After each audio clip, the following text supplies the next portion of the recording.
All right, speaking of jackpots, according to Fox Bet Sportsbook, the Warriors are 6.5-point favorites hosting the Grizzlies Saturday in Game 3 of this series.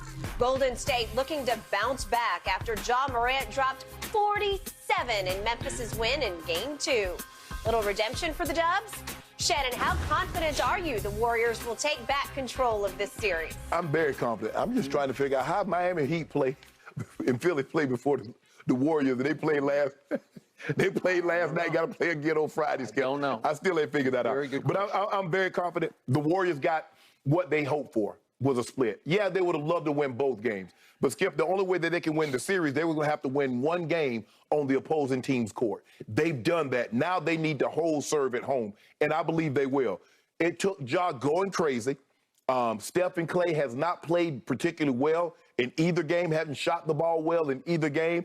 It took Ja doing his Herculean effort, these guys not to shoot the ball well in order for them to get a hard-fought victory. So I do believe the role players, I do believe Steph will shoot better. I do believe Clay will shoot better. Hopefully Draymond stays in the game, gets his head involved, and they'll win these games. The Warriors have gone small, Skip, and have done a great job on the glass. +5 in Game 1, +3 in Game 2.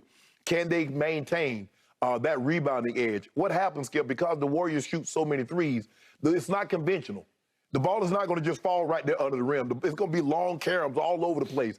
And because they got small lineups, they can beat the bigger guys of the Memphis Grizzlies to the basketball. They just need to play a little, shoot the ball a little better. Ja's going to get his. They don't have anybody that can stay in front of Ja. But I got to make somebody else beat me, Skip. I can't let Ja, as a matter of fact, he's averaging 41 in the series. 40, what he got 47 and 34, so he's averaging about 40 and a half per game. Yep. Skip, I got to let somebody else beat me. I'm sorry. I'm sorry. I can't let Ja has shown me he can beat me. And he damn near beat you in Game 1.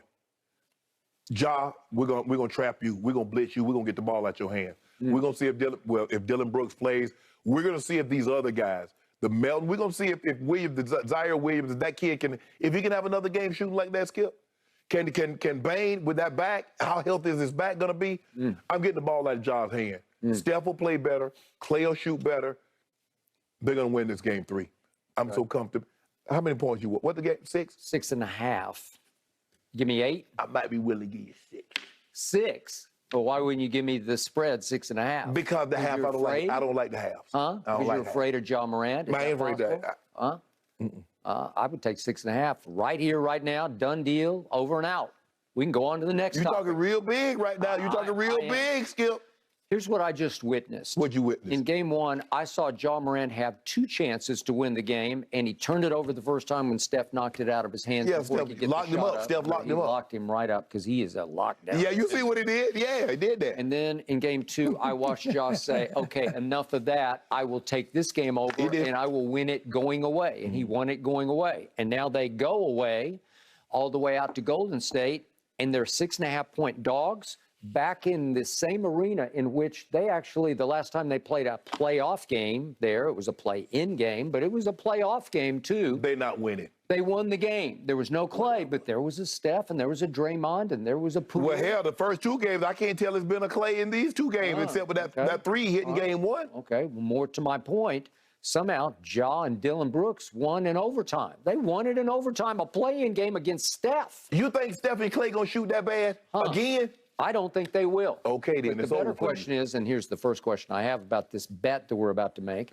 is Dylan Brooks even going to be allowed to play in this game? Because if he's out, I'm out. The bet's off. There's no bet. Let me get this right.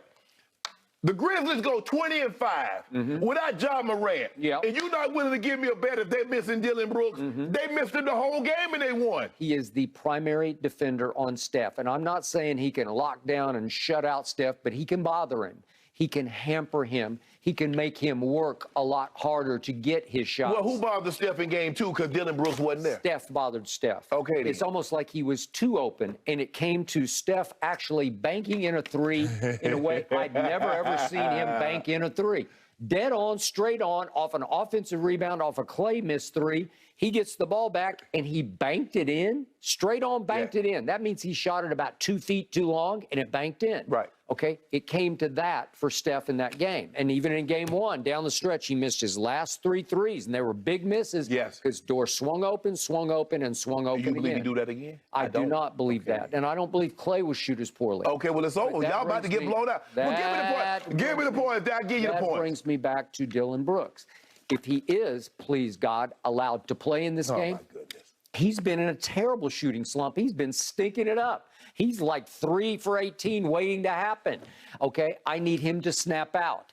I need Desmond Bane to snap out of his back stiffness. I don't know exactly what's going on, but he looked like like an old man trying to walk around on the court because he could barely walk as opposed to run. Yeah, I mean, he should be fine by Saturday. Okay, well, we get 3 days for him to try to loosen it up and work it out and massage it out and ice it out. Right. And listen, he was the MVP of the 6 games against the T-Wolves because he was automatic. He was. It was just like catch and shoot, catch and shoot, catch and shoot.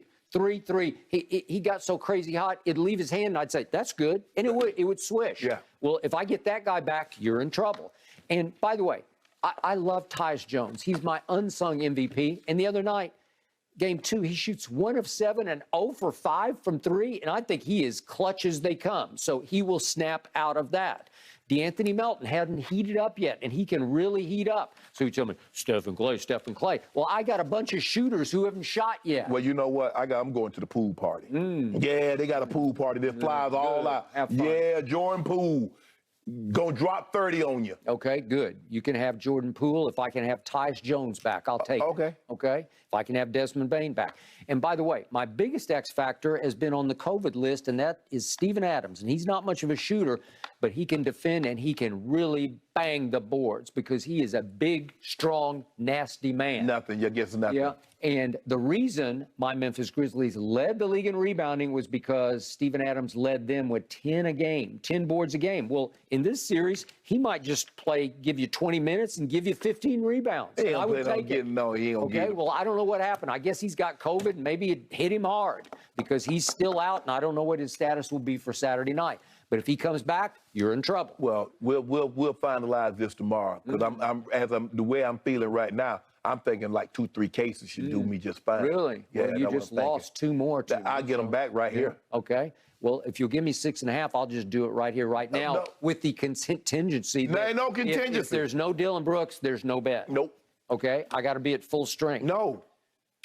Yes. You go 20-5 with Ja, and now you're talking about Dylan Brooks. Okay, but Dylan Brooks isn't Ja Morant, but I just need him. I need him to defend Steph. Exactly. Because if he's there, Steph is not going to make 15 threes. Steph's going to go haywire. Is he? Yeah. Well, he's been going haywire in the 4th quarter, as in I can't find him. Okay. So you talking Steph. Wardell, you watching this?